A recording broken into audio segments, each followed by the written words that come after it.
open up to let them see how we are. Ain't no stopping us unless you stop your world. Ain't no boxing us out, ain't no busting pushing. And leave them what we came to.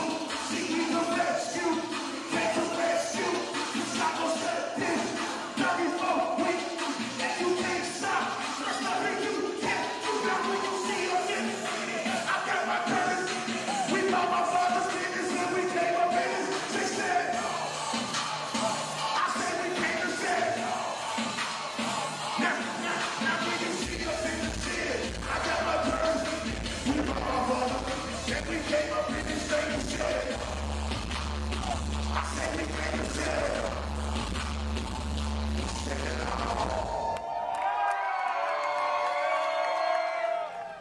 What's up, y'all? This your boy Thizzle, aka the Ex-Hustler. And for those of y'all that don't know me and need to know how to get in touch with me or want to connect with me, social medias, any of that stuff, you can hit me up on Facebook, and it'll be .com/IamThisl. I am Thizzle. Well, I was going to say my website. Wow. Facebook.com/IamThizzle. You can hit me up on Twitter @Thizzle, @THISL. My website is IamThizzle.com, and my phone number is now.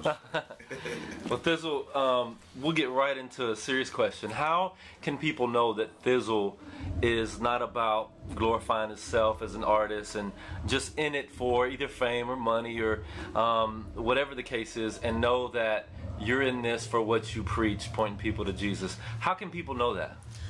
Well, one, not anymore, but for the people that used to book me, especially before I had like booking company and all of that stuff, doing that stuff for me, I never used to like to ask people for money. So when people would book me and they'll be like, how much is the honorarium or whatever, and I'd always be like, and like mumble off like some low number, and people would be like, no, we're not gonna do that, we're gonna do this. So that's one way. It's never started out to be about money for me. I'm not gonna front like I don't have to take care of my family and support my family. I just can run all around the world just to do it for free. But also, if you follow me on Twitter or Facebook or any of that stuff, you see the type of things that I'm constantly doing. I always tell people, like, I'm like Robin Hood. Like, I go out, I work hard, and I go back to the hood, like to my community, and I do stuff there. Like, we give away toys for Christmas. We give away stuff when school start, or we do basketball tournaments, barbecues, all that kind of stuff. So you see my life reflecting what I say I'm really talking about in my music. Being that you're probably booked a lot more than you ever were, how often are you able to do that kind of work? Because I know that the more the road show picks up, it's a lot harder to go back in the hood and, you know, mentor kids or, you know, feed people, and it becomes seasonal, you know, after you kind of get the artist thing going. So are you able to prevent that from happening, or is that a challenge? Yeah, it can be a challenge, and it is a challenge. I always try to make sure, the thing with me that I never got disconnected from, there never became a disconnect for me. It's my cousin calling me right now from the hood, but it never became a disconnect with me, with people. Like, when the Lord saved me and changed me, there was a brief season where he pulled me out of an environment where I wasn't around a lot of different stuff for my own good and for their good, because I didn't know how to communicate what I wanted to say. So of course I was damning everybody to hell. But there was a point where I was separated and did need to be pulled out, but it was brief, and it was right back to where I was involved in people's lives. So for me, even doing stuff like that for people can become part of the job. It's part of the task. Oh, let's checklist. We went and gave out food, checklist. We gave out this, checklist. We went and did that. But for me, it's relational. Like, I love these people out here. So whenever I am at home, like most case scenarios, unless I'm on a tour, I'm traveling Thursday, Friday, Saturday, Sunday, something like that. So when I'm at home, like a normal day for me, depending on what type of day would look like, me getting up, kissing the wife, you know what I'm saying, good morning to the kids, going to work on songs, doing music, getting done, dinner with the kids with wife, and I'm out. I go holler at my cousins. I go see them. I go see what they doing. Or the next day, minus the studio, I'm out. I'm going to see them. So for me, it's a relational. It's part of my life to be out and be around people. So it don't become a routine. Tell us about your family. Like, you know, how many kids? How long you been married? And what are some of the things y'all enjoy doing together as a family? Man, I've been married now for 6 years. Me and my wife, we've known each other before I ever was a Christian. We've known each other since we were like little kids. And some people don't know this part of it, but some people do. Like me and my wife have 4 kids together and an adopted son. But I have 3 other kids. So it was funny, somebody before, Tadashi was like, told somebody like, Dad's got 8 kids. This was before we adopted our son. And they was like, is he saved? So a lot of people don't know that. People don't know how to equate stuff because people put you in their box, in their mind. But one of the things we love doing together as a family, like every Sunday after church, because most cases, even when I'm on the road, if it's weekend stuff, I fly home real early in the morning on Sunday so I can go to church. So after church on Sundays, one of the things that we usually do is we leave church, we'll go to like Baskin and Robbins and get ice cream together. We make sure we have like a family day where we sit down and we watch movies together. It depends on what the scenario is, but ice cream after church on Sundays in the summer, that's like our family ritual. Like every Sunday we hit up Baskin Robbins and get ice cream. So I'm looking forward to that because it's Saturday right now. I'm flying home in the morning and I'm looking forward to that after church tomorrow. And then we watch movies together. We go in our TV room and we watch movies, let the kids pick something, me and the wife pick something. And occasionally they get to travel with me. Everybody, we pack up and we go. So. What's the adoption situation? How did that come about? My son, my last son, his mother is my wife's sister, and she has drug issues. And me and my wife, right before her sister was pregnant, my wife came to me and my wife was like, I want to have a baby. So most people can't understand us having kids, them meaning. My wife's like, I want to have another baby. My wife still wants to have another baby, but my wife came to me and she's like, I want to have another baby. So I'm like, no, because our kids, like, they're super smart, but they can be like super bad. So I'm like, do you see the kids? I was like, and then my one daughter, the youngest one before Eon came, we had just got her out the room. She's like 5. So my wife like was keeping her in the room with her. And I'm like, babe, we just got rid of her. We're not having a baby. So she was like, no, let's have a baby. So I'm like, no, we not. So I prayed on it, thought about it, and I was like, yo, okay, we're going to have a baby. And she was happy, excited. And like a month or 2 later, something like that, she found out that she had gotten pregnant, but the baby she was pregnant in her tubes. So they had to like cut the tubes and all of that. So it put her in a situation where she probably won't be able to have kids, like again. And she was real sad about that because, of course, she wanted to have another baby. And right after that, her sister came to her and was like, yo, I'm pregnant, but I don't want it. She was like, I don't want it. I'm going to do whatever. And so my wife was just like, have your baby. We'll help you out, whatever we can do to help. And the sister was just like, I don't want the baby. I don't want a baby. And so after a couple months, my wife came to me and she was just like, what do you think about us getting a baby? And I was just like, thinking through all of the stuff that could possibly happen with the drug issues, all of that. And just after praying on it and thought about it, at that point, I was looking for ways that I could serve my wife more sacrificially.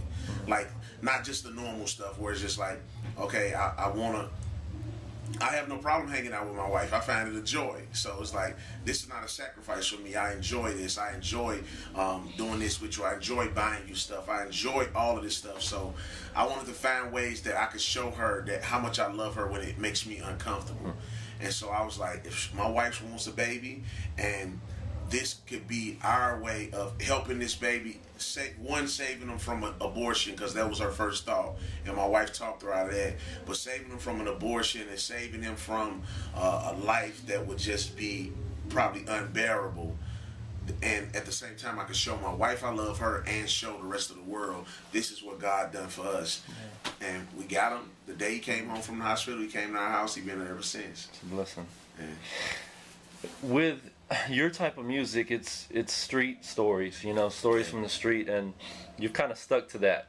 You know, throughout the years, that's been your story. And you know, guys like Petty D have been pushing, you know, from a thug point of view for a long time. And it's been hard to gain acceptance amongst Christian circles, youth groups that pay the money to bring the artists out and feed your family, like you say. And so I wonder what's different now that a guy who has street music like yourself will get called upon in some of the larger, you know, all-white youth groups. What do you think has changed and led to you being able to break those barriers down and do more, you know, bigger white youth groups? I think one of the things, and not to just say that, Petty D first is my dude. Like, that's my guy. Like, he's super encouraging to me. He calls to check on me, all of that. I met him because he loved my music. I saw a video he put on YouTube that was super funny. And I'm like, yo, this is what I do when I like music. So I called him and whatnot. But I think the difference between a lot of the music, one, it's a different time now. It's a different time. People are realizing and understanding, like, we have to give an alternative. Because the stuff that the kids are listening to is a lot more raunchy. So it's like, what I'm saying is not that bad when you compare it to what other people are saying. I still have people, though, that won't bring me to the church. I just had somebody come up to me a little while ago. I was at the store, and a person came up to me in Walmart, and they was like, man, we were going to bring you to our church to this thing, but I let my pastor hear your music, and he said no. But in most cases, just being honest, it's usually a black church that does that. Why is that? I don't think they understand. Like, they don't understand. Like, most people, when they think what should be Christian music, especially with rap music, and from the African American point of view, I think they think it should be close to like praise and worship, like gospel. You know what I'm saying? Like, you know what I'm saying? That's what I thought it was when people introduced it to me. But I think one of the other things too that's different, a little different between me and what a Petty D or some of the other dudes that I've done seen do similar to what I do, I think my content is a little more, it has a little more Jesus wordage. Like, his songs has Christian principle all through it. Like, I listen to it, I get it. But mine has a little more wordage. And it's not intentional. I didn't go and say, I got to put a few Jesus words in here so the church like me. Or I got to put a few more hood words. So like, I just do what I feel. But I think that's one of the things that made people gravitate to it a little bit more. And not with Petty D, but a lot of times what I see with dudes that make music that is similar to what I do is they'll do this. They'll get on an interview like this and they'll say, I don't make music for the church. I make my music for the street. So you just told me basically you don't make your music for me. I want the hood to support my music, but at the same time, that's not just going to happen like that.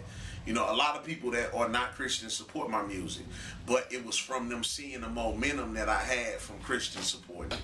So I think that's one of the things that leads to it. And then from a business point of view, a branding aspect, like what I'm attempting to create, it has been friendly in a sense to where people get it.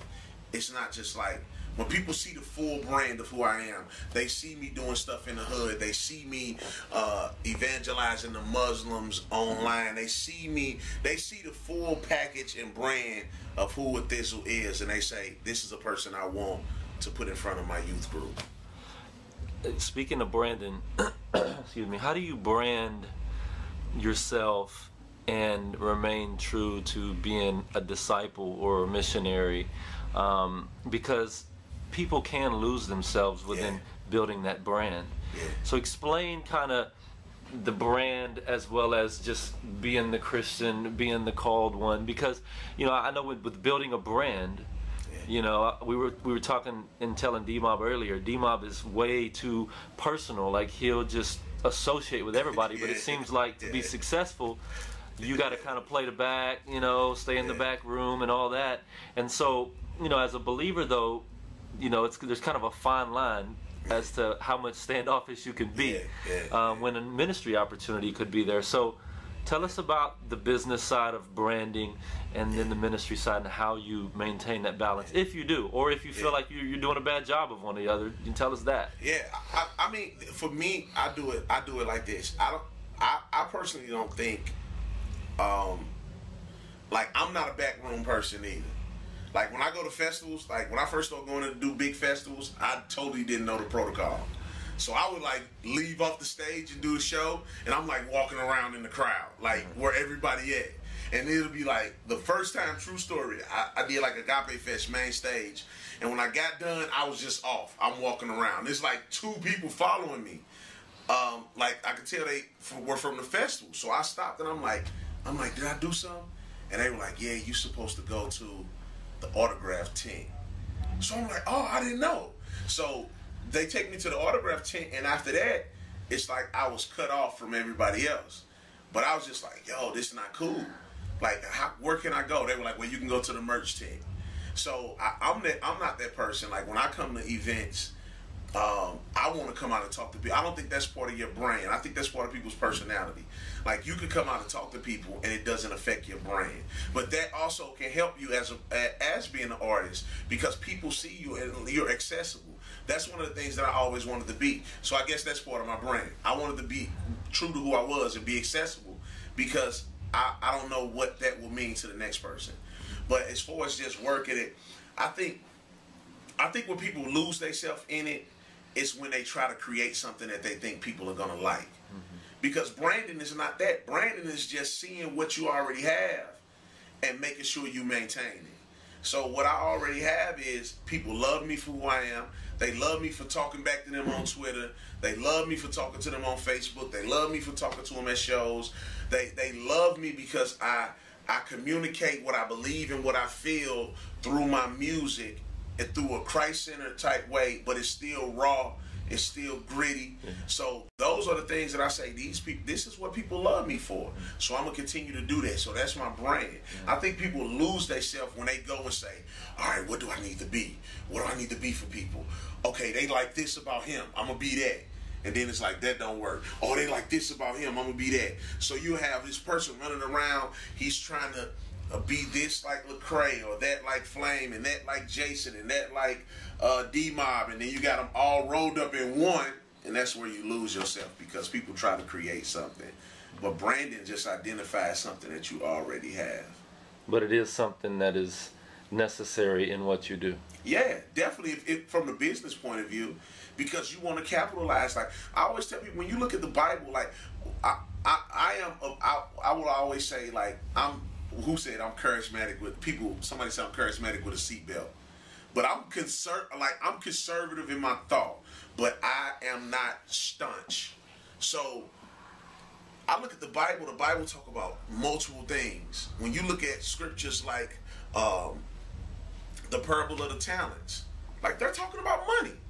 Like, you could over spiritualize it and make it be whatever you want to, but he gives a story of stewardship, and he used money to identify it. It has several spiritual implications to it, but on the same note, it also deals with money. Like, God calls us to be a good steward. So if this is something, like, you have some people that all God has called them to be is, and nothing's wrong with this, like, their whole call might be to just be a rapper that the church supports, and they do local missions. But they're 100% dedicated to this. We're going to do local missions in our city. We're going to use our talent to do this. Our church is going to put us on a salary. Boom. Like, I would love to see that stuff happen, but that may be all that they do. There's nothing wrong with that. But when you step into the arena of you're spending thousands of dollars, and when you see the parable of the talent, he said, at least this dude, paraphrase, at least he was smart enough to take it and flip it. Like, dude went and flipped the money. He invested it. He came back and said he made his 5 and a 5 more. And the dude that had the one and buried it, his exact word to him was, you should have at least gave it to the bank and let it get interest. So if I'm spending $10,000, $15,000 that the Lord has allowed me to put my hands on and accumulate from what I'm doing, I better think through it to make it make sense, because otherwise it wouldn't be tight. It would be bad stewardship. since we're talking about money, you know, a lot of people probably wouldn't go there with me, but I probably will. you probably will. And so, money, you know, we know Jay-Z probably makes millions. Oh yeah. We know that off rap and hip hop, and you know, of course, he has other things. You know, they even talk about it in their music. I mean, you know that they make this kind of money. Yeah. In Christian hip hop, you know, I think there was a time early on where maybe Gospel Gangsters or T-Bone could have got $7 grand for one show or something, you know. Yeah. And you know, that time has came back again to where artists can get that kind of money. If we were to look at the artists today, the forerunners, and I would consider yourself a forerunner, what kind of money are we talking that forerunners are dealing with nowadays? I mean, some things, Matt. I'm gonna go there with you a little bit. Some things are basic mathematics. When you look at something like say for instance, now this is talking about as a company, but when you look at something like a Trip Lee's album drop, and he sell 27,000 CDs in the first week, some stuff is just mathematics. Do the math. You know, you look at a Reach Records, Lecrae selling hundreds of thousands of CDs. It's mathematics. It's like, I think it's a lot. This is what I think. Okay, for it, you know, from a money for from a show royalties, point of view. royalties from both, but royalties or record sales for dummies. No one knows what percentage goes to the label. Right. When a digital right. So if you produced on the album, you're probably gonna get like 4 cents or something per CD. That's 0.4555, which is like 4 cents and something per CD, which don't add up to a lot of money if you're selling 5,000, 6,000, or whatever thousand CDs. So I think Christian rap is still in that early stage of like where a person could actually like go be featured on the album and you like kill it for the next 20, 30 years. But for show money, I think it's very few people that's getting it like that. Like, it's very few. I don't know if I want to go there with you. I'm trying to dance around a little bit. Give us a range of what of what artists are charging nowadays for shows. Now, personally, this is honest. Most people know I keep it 100. I'm dead serious when I say this. Like, I don't know what Lecrae gets a show. I don't even know what Flame gets a show, and that's like my best friend. Some stuff I don't ask questions. I don't even know what Flame gets a show. I don't know what Lecrae gets a show. Shoot, but it depends. It depends on who the artist is. They probably get a couple grand, like 3. Shoot, 500. Was it fair to say that forerunners within the industry are doing well financially? But I think it's from the overall. I don't think it's just from the show. I think Which would be what? I think it's from the overall. It's from selling CDs. It's from merch. It's from everything overall. You know. So if an artist gets $2 grand a show and he does 2 shows a week, that's $4 grand a week. That's $4 grand a week. Times 4 weeks. That's 16,000 a month. 16,000. I think that's doing pretty good. I think that's doing very good. But how many artists do you know like do 2 shows a week? That's a rare. At that amount, you mean? At that amount. Because even with me, like, I try to make it be accessible for people. So, if I got 2 shows in that same week, somebody might have hit me up and been like, "Dawg, this is an outreach. We can only give you $500, but we'll pay for everything else you got." So, I'm not going to be like, "Nah." Now, if I got something else to do and can't do it, that's another story. But it depends on when it is and where it is. Like most cases, but you see, like I'm not gonna sit on this camera and lie. Like you just saw me say earlier, I got kids. Like I take care of all my kids. Like I take care of all my kids. I support my wife. My wife, she's a homemaker. Like we have a house, we have cars. Like not like no Lamborghinis or nothing like that, but I sustain. The Lord sustains our home through me, so I do decent with what I'm doing, and I think it should be when it's that place, when you're at that place of doing it. Like I could, if Kirk Franklin had to go after traveling all year the way that he do, and come home and say, "Man, I'm finna go work at whatever," because my bill's not paid. It would be like, bro, you need to stop traveling like that.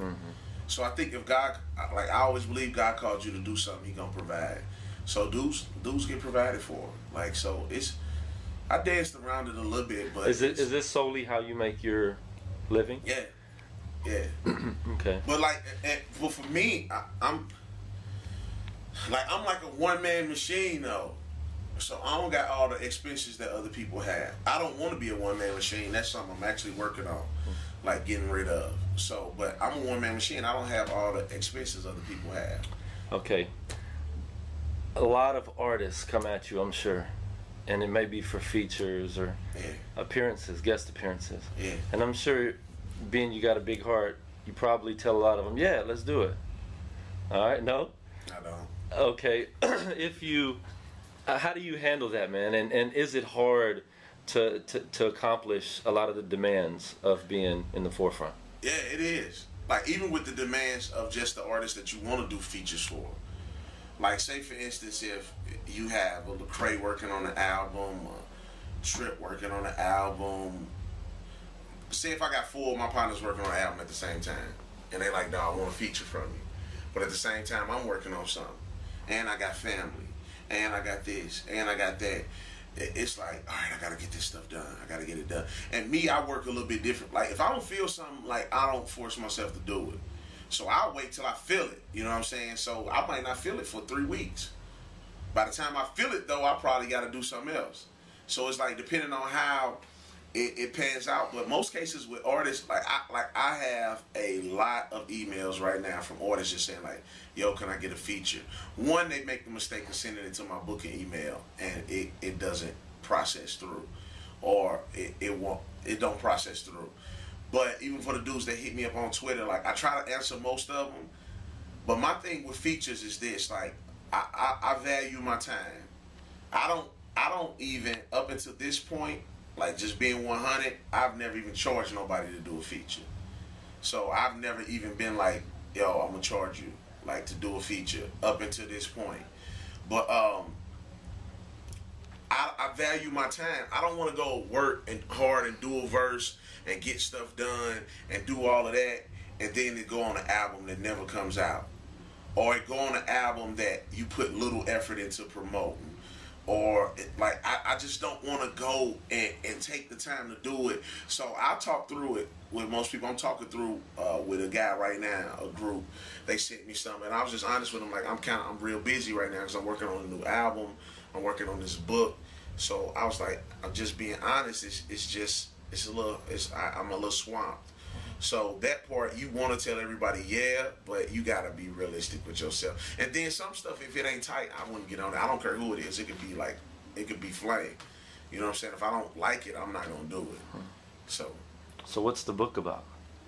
It's an autobiography. It's called Free from the Trap. It's gonna be accompanied by a CD. So it's called Free from the Trap. It's gonna be about my life. It's gonna be about stuff that I done went through. Because a lot of people see songs that I do, like I Hate You, Hold On, stuff like that, or just hear me talking about different stuff I've been through and just be like, man, you should do a movie, you should do a book. But I've been wanting to do the book since I became a Christian, so I just finally felt like it was the right time, like, to go ahead and do it, because I think there are enough people watching right now that it'll be worth the endeavor. But also, I think there are enough people watching right now that can help push it to somewhere else. So it's going to be an autobiography. It'll be out in November 20th. Actually come out, I think the following week after the Unashamed tour ends. I'll be on Unashamed tour this year. And the week after, my album and the book will be out. All right, last question. What do you think you want people to know, to look back whenever, whether it's rap starts or if you were to die tomorrow, what do you want people to look at Thizzle's life and have gotten from it? What do you want your legacy to be, in other words? Man, that I love God and I love people. I know it's the cliche, but like most dudes, like when I think about my life playing out, and this is something I think about, you know, like when I think about my life playing out, I don't want to just like die and the person be like, man, dude was a tight rapper. You know what I'm saying? Like, that's not hard to accomplish. Now, to be a top-selling rapper, that's another story. But to be a tight rapper, that's not a hard thing. You know, because one, it comes from talent that you don't have nothing to do with. But I don't want to just dive and be like, dude was tight, man. He's a beast. But like, before I die, like if I died right now, I couldn't complain, because I tweeted something yesterday, and a lot of people I know tweeting and stuff don't give people the full insight. But when they read this book and stuff like that, they'll get a better idea. I was just like, man, this year, this summer, this probably been the best year of summer of my life. But I wasn't just saying it because people probably see that and say, man, rappers probably like, man, I can feel that he going on the shame, he touring, he selling records. Most people probably baffled at how I even do all that stuff, and they know I'm not on the label or all of that anyway. But when I say stuff like that, I'm saying it because I'm like, when I say I be in the hood, like I really be in the hood. Like, so all this year while I've been in the hood, like just the stuff that I've been doing behind the scenes in the hood, just the impact that I'm seeing what I'm doing is finally having on my family, on my cousins, on my partners in the street. Me opening up this studio, possibly being able to give one of my partners a job. You know what I'm saying? Just seeing all of that stuff, the effect that I'm having on my city. Like I'm getting it in with dudes from my city that they not Christians, they not dudes I know from church. Just seeing, I'm having an effect on the hip hop community in my city. Just seeing all of this stuff, it's like everything is just flowing well. And that's why I say stuff like that. Like, this is probably the best year of my life. You know what I'm saying? Best summer of my life. Like, it's benefits to all the stuff. But at the end of the day, like, dog, like, I'm a dude that grew up in the hood. I'm fully qualified to be a statistic. Dog, I got 8 kids.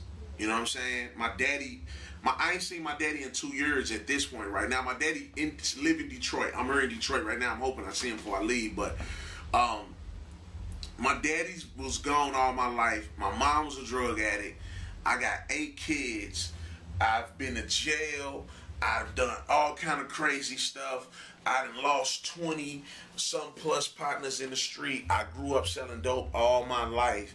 And right now, at this moment in life, I support my children. I take care of my wife. I'm actively involved in my city. My neighborhood, they love me to the I'm their motivation. Like, they love me. You know, my family, my mama look at me, she smiling, she bragging on me to her friends. Like, all of this stuff is like, it's in one place right now. And so that's why I'm like, it's the best time of my life. I could have been easily been a statistic, but instead, people see the stuff that I go through and what I'm doing, and they get hope. You know what I'm saying? Like, they get hope. Even the fact of just raising my kids, like, that's a rarity. You see black dudes grow up in our environment that raise their kids. You know what I'm saying? Just that alone. My cousin called me one night. Hi, it's like 2 in the morning, whatever. He called my phone. He like, cuz, this recently. He like, cuz, let me tell you something. If you don't never hear me say this again. He was like, dawg, he like, you are my inspiration. He like, when I see you, I want to live. He like, cuz, that's why I ain't, he like, I know it's God's grace. He said, but that's why I ain't dead out here. He like, cuz, I'm trying to live because I'm inspired by you. He said, when I see you, I want to go spend time with my kids because you take care of your kids. He like, when I see you, dog, I want to be a man. He was like, please don't think what you're doing is not going noticed. He was like, you are my inspiration. And this dude is a straight goon. This my cousin, but he'll do anything to anybody. But he called me and said, dog, you make me want to see my kids because you take care of yours. You know, so that's why I'm like, man, it's the time of my life. Like, I don't care what else comes. If I die, I said this today on the plane coming here, no, true story. I said, if everything fall apart in my life from this point, dog, I could say summer 2012, I went hard. I lived in 2012. If everything was on point. So I'm just expecting it to get better. You know, I'm expecting it to get better. Like, if God allow me to touch $1 million, bro, everybody gonna know it. But it ain't gonna be like that hood. You gonna know it like where I go get like a helicopter and a private jet. Like, but if nothing, that's another story. If I get $1 million, bro, I'm gonna change my city. Like, it's gonna be a whole nother. It'll be a whole different city. Like, I'm gonna give cats jobs. I'm gonna buy apartment complexes. Like, I'm gonna change my city.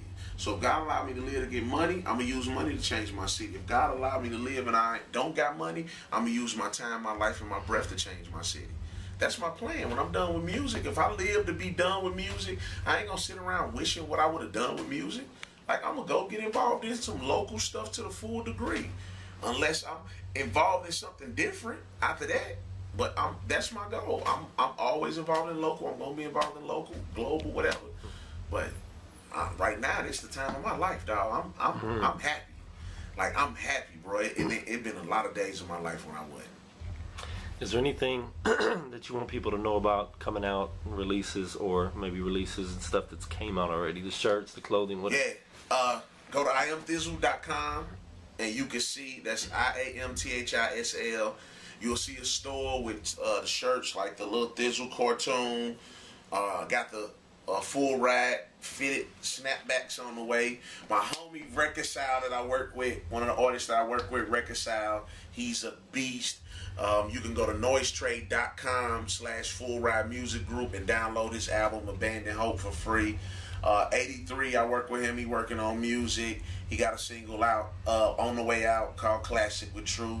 My new album, Free from the Trap, and my book will be out in November, on November the 20th. So follow me on Twitter, all of that. And you can see what I'm doing. I got an artist named Tina Carter that I work with in St. Louis. She working on music. So follow me on Twitter, follow me on Facebook. Stay posted.